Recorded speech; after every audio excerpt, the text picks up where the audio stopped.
I don't want to make too grandiose a claim, but I've done some research with my graduate students on political correctness per se, because we've been interested in the personality predictors of political belief. It really does turn out that you vote your personality far more than you think, because like what you think is that you look at the world and there's a landscape of facts and you view the facts objectively and you derive your conclusions. And the thing is, it doesn't really work that way because there's just too damn many facts, right? And so you can't even really get an unbiased sample of them. What happens is that your personality works as a filtering mechanism so that certain things stand out for you more than other things. And so some things stand out more for the people on the radical left, and some things stand out for people who are liberal, and some things stand out for people who are conservative.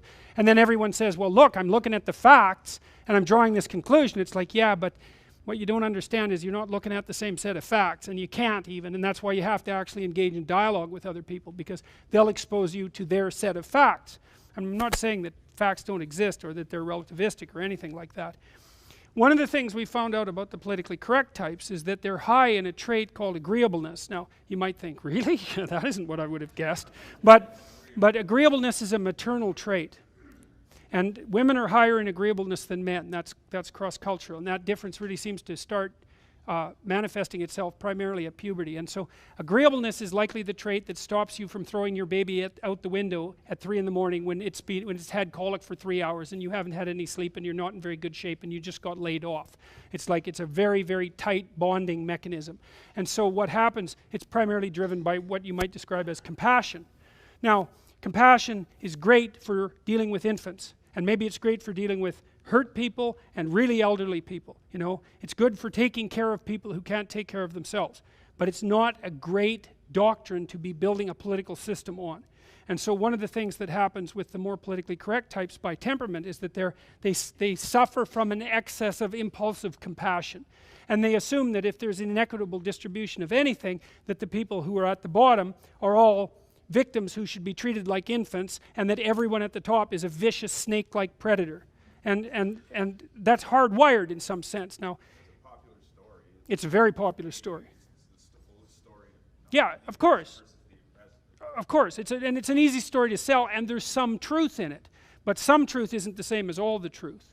And so what you see, at least in part, is undifferentiated empathy. And that's not a virtue. It's not a virtue. You have to think. You can't just feel. You have to think. And, you know, even when you're taking care of kids, part of what you're doing is being compassionate. But if you're too compassionate towards your kids, then you do everything for them. And if you do everything for them, then they grow up useless and they never leave and they hate you and they hate everything else too. It's a bad idea. And so you use compassion judiciously. You know, there's a rule if you're working in a place like a nursing home, and the rule is, it's a harsh rule, do not do anything for the people that you're taking care of that they can do for themselves. And so if they have to struggle to feed themselves, you don't bloody well intervene and feed them.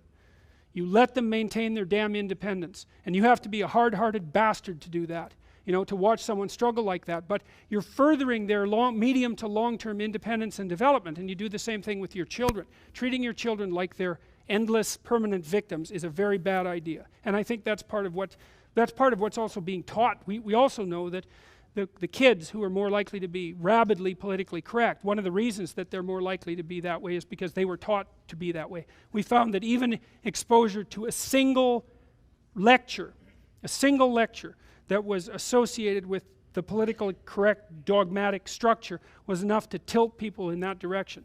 So there's a temperamental proclivity, and then there's failure of education to address that, and then there's the exacerbation and exaggeration by the people who are trying to produce like activists by proxy